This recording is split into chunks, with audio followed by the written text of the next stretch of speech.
The Oscars are known for celebrating the best in cinema, but sometimes the Academy's choices spark more debate than applause.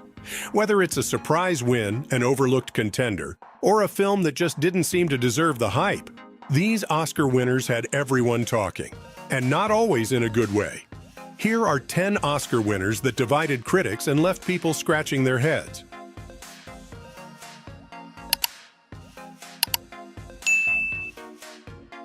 When it comes to stirring up a controversy, Crash drove straight into it with the force of a runaway 18-wheeler.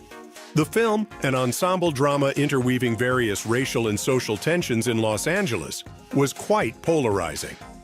While it boasts a decent 74% Rotten Tomatoes rating, its Best Picture win over Brokeback Mountain caused quite a controversy. Critics were torn. Some praised its unflinching examination of societal issues, while others argued it was manipulative and heavy-handed. As for audiences, well, the box office numbers were solid, grossing $98.4 million worldwide against a $6.5 million budget, suggesting moviegoers were, at the very least, intrigued. Why do you keep everybody a certain distance, huh? What, you start to feel something and panic? What I need is a husband who will not just stand there. What did you want me to do? Get us both shot? Get out of the car! Give me the keys! I just had a gun pointed in my face. And it was my fault because I knew it was gonna happen. Hands in plain sight, step out of the vehicle. Daddy!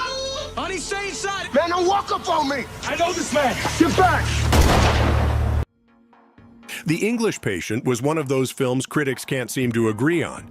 On one hand, the sweeping romantic epic won 9 Oscars, including Best Picture. On the other, it's been criticized as a snooze fest. Set during World War II, the story revolves around a critically burned man, his tormented love affair, and the nurse caring for him. While it grossed a whopping $232 million worldwide, its slow pacing and 162-minute runtime had some critics and viewers checking their watches. The film currently holds an 85% on Rotten Tomatoes, but its divisiveness is best encapsulated by an entire Seinfeld episode dedicated to Elaine's hatred for the film. Why did you follow me yesterday? I'm sorry, what? After the market, you followed me to the hotel. I was concerned. A woman in that part of Cairo, a European woman, I felt obliged to. You felt obliged to. As the wife of one of our party. So why follow me? Escort me, by all means, but follow me is predatory, isn't it? Shakespeare in Love, or as some like to call it, the movie that stole Saving Private Ryan's Oscar, is a romantic comedy drama portraying a fictional love affair involving William Shakespeare. Critics were split right down the middle. Some enjoyed its lighthearted take on the Bard, while others felt it was a frothy and unworthy contender for the prestigious Best Picture award. Nevertheless, the film was a commercial success, grossing $289.3 million worldwide against a $25 million budget. I will come again. Oh, I am fortune's fool. I will be punished for this. Oh, my lady, my love! If they find you here, they will kill you. You can bring them with a word. Oh, not for the world. Anon! On the surface, The King's Speech seems like typical Oscar bait. A British period drama featuring royalty, superb performances, and an inspiring story of overcoming a stammer. It ticks all the boxes. Critics agreed, awarding it a 94% on Rotten Tomatoes, but its Best Picture win was divisive. Its competition was The Social Network, a modern, stylistically innovative film about the creation of Facebook, which many felt was more deserving. I speak for them, but I can't speak. You could do it. You needn't be governed by fear. It'll be like mad King George the Stammerer. Get up, you can't sit there, get up! Why not? It's a chair. That is St. Edward's chair. People have carved their names on Listen it. to me, listen to me! Why should I waste my time listening to you? Because I have a voice! Yes, you do. Despite its Best Picture win, Wie kannst du das Green Book took more hits than a punching bag at a boxing gym.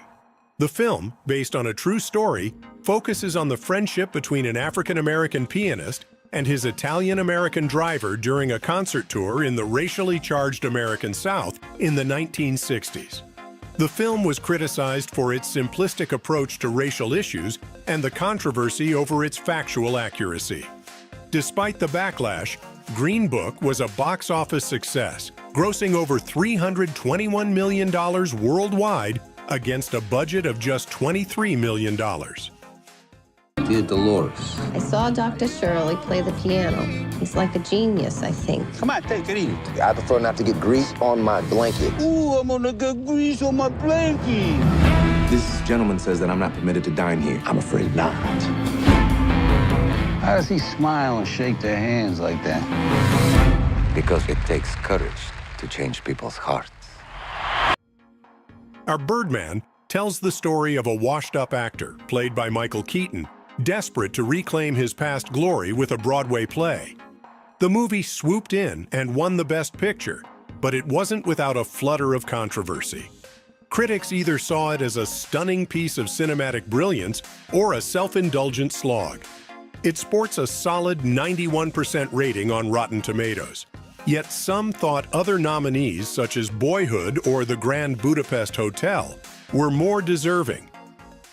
You're doing this play to battle the impression that you're a washed-up comic strip character. Absolutely not. That's why 20 years ago I said no to Birdman 4. Birdman 4? You do Birdman 4? Now you're about to destroy what's left of your career.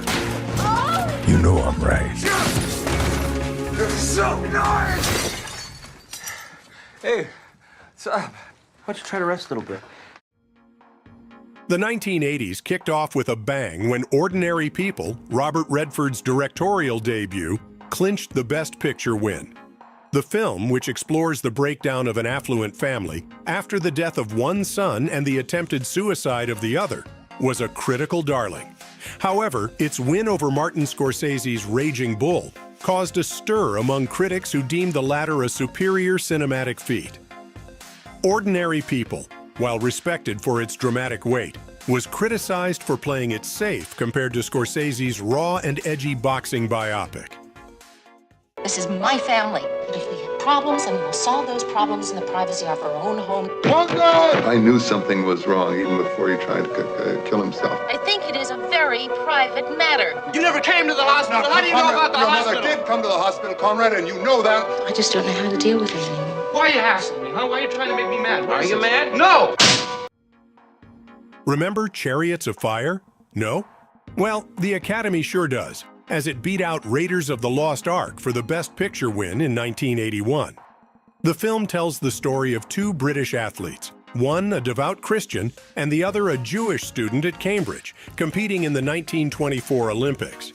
Despite its memorable score and parodies galore of the slow-motion beach running scene, many critics felt the film was a little too, well, slow.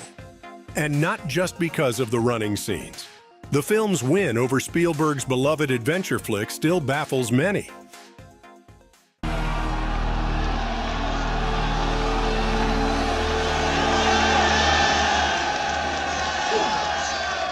Take good care of this lad of yours, Mr. McGrath. Because if you drop him, you'll never find another one like this. The Greatest Show on Earth is still considered one of the most disputed Best Picture winners in Oscar history. This cinematic spectacle focuses on the lives and loves of circus performers. Critics widely consider it one of the weakest Best Picture winners. Many felt it won more for its grandiose spectacle than its storytelling, and believed that other nominees like High Noon or The Quiet Man were snubbed. The film is remembered for its dramatic train wreck scene, which was later reused in several other films to save on production costs. And the daredevil performers who slap death in the face twice a day. For the circus is not a make-believe world. Every move is a calculated risk. One carelessly tied knot. A split second off timing and... Driving Miss Daisy. The film, which tells the story of the relationship between an elderly Jewish woman and her African-American chauffeur, won the Best Picture Oscar in 1989. Despite its good intentions and solid performances from Morgan Freeman and Jessica Tandy, the film's approach to race relations was deemed simplistic and dated by some critics. Its victory over much grittier films like Born on the 4th of July and Do the Right Thing, which wasn't even nominated, sparked a heated debate. Well, I'll help you to the door. Thank you, Hulk. I can help myself. Now, ain't just some back of the neck you look at while you going wherever you got to go. I'm a man. It's not a Christmas present. Oh, no. Well, go on, open it up. Well, look at that. Ain't nobody never given me that book before, Miss Daisy.